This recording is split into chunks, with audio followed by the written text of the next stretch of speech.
given a television, and a special song by the police was played for me.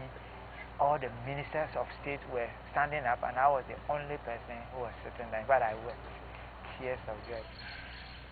But by this time, Nkrumah's popularity was declining. Nkrumah confronted a lot of problems pursuing that agenda. He was seen as a man who had a bloated image of himself, who had a personal agenda to lead Africa and not necessarily to bring the people of Africa together. In 1966, whilst on a trip to China, Nkrumah was overthrown by a military coup. Ghanaian football would never be the same again. Recently, we were asked to come for an award. We were given a tea kettle. A tea kettle. In 1965, it had been Nkrumah who had launched the African Champions Cup when his Real Republicans attempted to become the first African club champions. They failed, but the trophy bore his name. 35 years on, Hearts of Oak finally had the chance to add their name to the roll call of winners.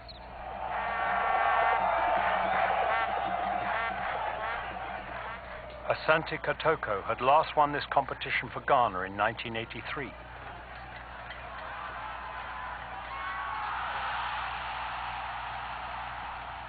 An historic day for Hearts of Oak. A very rare day of celebration for Ghanaian club football.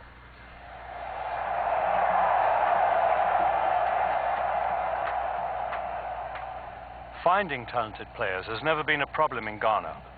Qualifying for the World Cup has been, despite 2 World Championship titles at under-17 level. Ghana's ambition today is not the African Cup, because we've had it 4 times. The people are fed up, but not that is not important. A Nations Cup winner in 1982, Abede Pele never played in a World Cup. What we want now to make an impact in the World Cup. So that is our dream. They are dreams hindered by a lack of investment. A football culture that had early promise in the days of Nkrumah, but a culture that struggles to have its voice heard. There are people who still believe, and I'm one of them, that Nkrumah's beliefs is still strong, and some of us, or some of the people, will make it succeed one day or the other. It will take us maybe another 50 years when we are not alive, but it will come on one day, and it will succeed.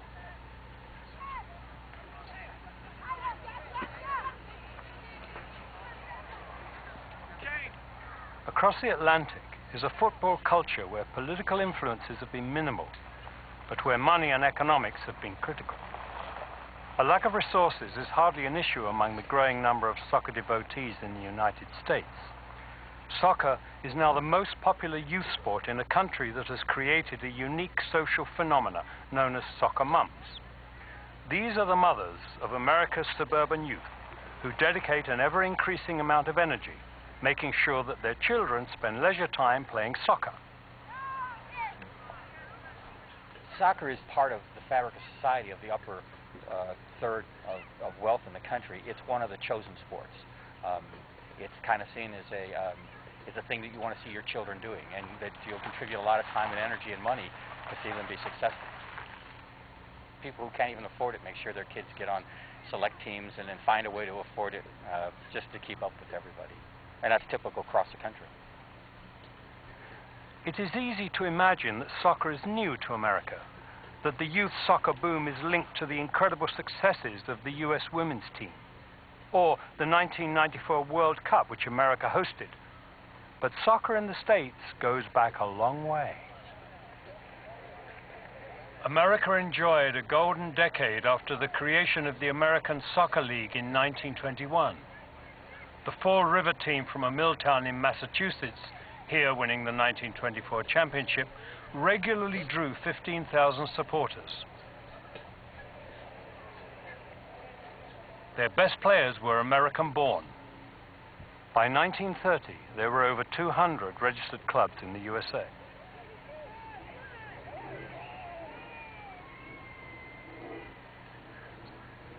The great economic depression of the 1930s put paid to this golden era of American soccer. During the isolation of the Depression years, it was American sports that flourished. Soccer started to be considered un-American, a perception that grew and grew no matter what they tried.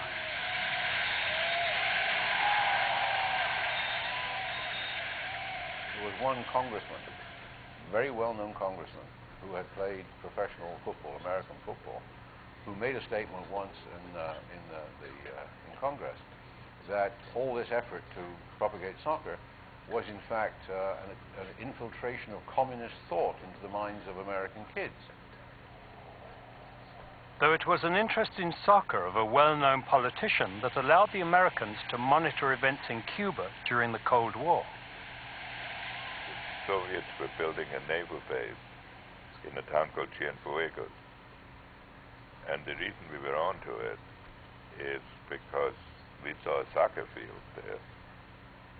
And we know the Cubans don't play soccer.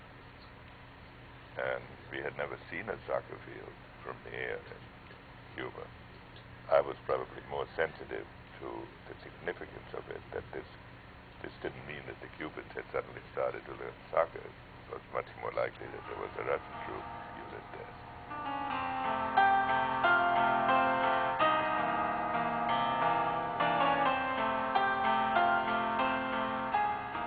In the 1960s, it was felt that soccer needed to be sold to the American public. Something big needed to be done. The formation of the North American Soccer League, the NASL, in 1968 sold soccer to corporate America. The game became big business overnight, attracting investment from backers like the co-founder of the Super Bowl, Lamar Hunt. The philosophy behind the North American Soccer League was to build a successful sport financially.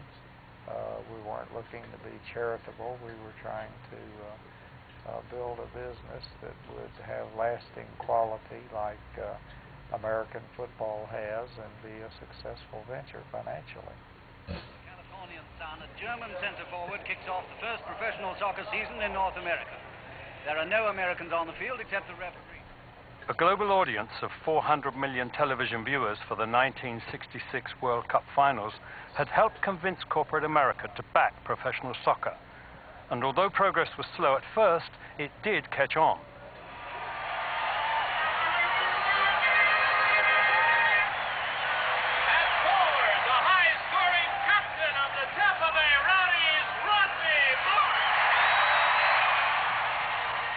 It was a continuing battle to interest an often apathetic public and a hostile media, not just within America.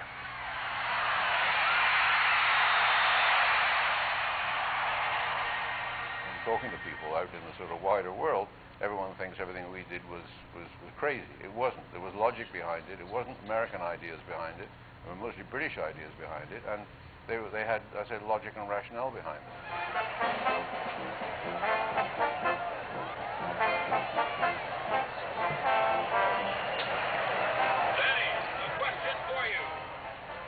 We did make a few outrageous statements. If we did try some experiments the FIFA didn't like, well, in effect, tough luck, because that's what we had to do to make an impact. It was not just the club game in America which had a long history. In 1924, the American national team took part in the Paris Olympics before touring Poland and the British Isles. Indeed, in 1895, America and Canada had played the first international match outside of Britain. In 1930, the US reached the semi-finals of the first World Cup and then beat England 1-0 in the 1950 finals. Yet still the game struggled. I never played with an American-born player until I joined the national team and met Kyle Rowe Jr.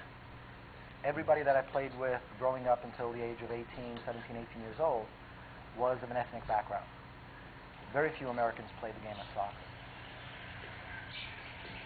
While soccer remained an amateur, almost underground pursuit for the ethnic minorities, the big-time, big-money sports of gridiron football and baseball were awash with all-American heroes. we were familiar with the big names of other